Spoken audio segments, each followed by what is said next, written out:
ನಮಸ್ಕಾರ. ನ್ಯೂಸ್ 26ಗೆ ಸ್ವಾಗತ.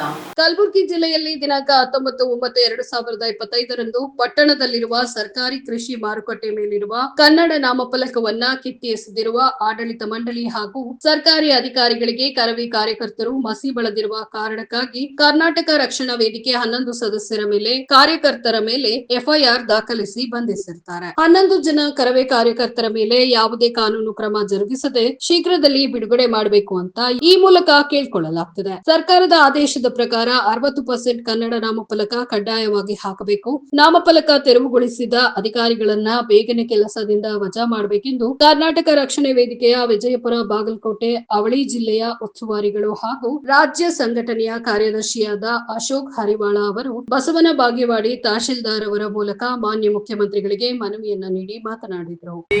ಎಷ್ಟು ಅಭಿಮಾನದ ಇಲ್ಲಿ ಆಂಧ್ರ ಹೋಗ್ರಿ, ರಾಜಸ್ಥಾನ ಹೋಗ್ರಿ, ಗುಜರಾತ್ ಹೋಗ್ರಿ, ಎಲ್ಲಿ ಮಹಾರಾಷ್ಟ್ರ ಹೋಗ್ರಿ, ಒಂದು ಕನ್ನಡ ನಾಮಫಲಕವನ್ನ ಎಲ್ಲಿ ಬರೆಯೋದಿಲ್ಲ ಬಂಧುಗಳೇ. ಅವರು ನಮ್ಮ ಕರ್ನಾಟಕದಲ್ಲಿ ಅನ್ನ ನೀರ ಗಾಳಿ ತಿಂದು ಈ ಸರ್ಕಾರಿ ಅಧಿಕಾರಿಗಳಿಂದ ಸರ್ಕಾರದಿಂದ ಈ ನಮೂನಿ ಆಗಾಕತ್ತದಪ್ಪ ಅಂದ್ರ ಇಂತ ಸರ್ಕಾರಿ ಅಧಿಕಾರಿಗಳಿಗೆ ಬರೀ ಮಸಿ ಬಡಿದಲ್ಲ ಚಪ್ಪಲಿ ಸೇವೆ ಮಾಡೇ ತೋರ್ತೀವಿ ಅಂತ ಹೇಳಿ ಕಂಠಘೋಷವಾಗಿ ಅವ್ರಿಗೆ ಎಚ್ಚರಿಕೆಯನ್ನ ನೀಡ್ತಾ ಇದ್ದೇನೆ.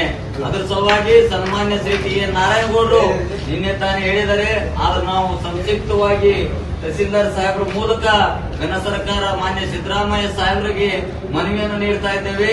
ಇದನ್ನ ಎಚ್ಚೆತ್ತುಕೊಂಡು ಕಲಬುರಗಿ ಜಿಲ್ಲೆಯಲ್ಲಿ ಇರ್ತಕ್ಕಂಥ ಮಹಾನಗರ ಪಾಲಿಕೆಯವರು ಎಚ್ಚೆತ್ತುಕೊಳ್ಬೇಕು. ಪ್ರತಿಯೊಂದು ಅಂಗಡಿ ಮುಂಗಟ್ಟುಗಳಲ್ಲಾಗಿರಬಹುದು ಮತ್ತು ಎಲ್ಲೇ ಆಗಲಿ ಕನ್ನಡ 60% ಬಳಕೆ ಆಗಬೇಕು.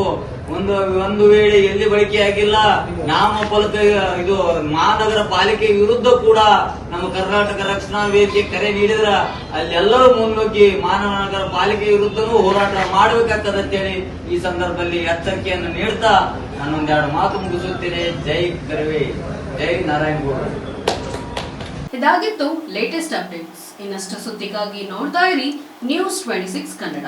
ನಾವು ನಿಮ್ಮೊಂದಿಗೆ.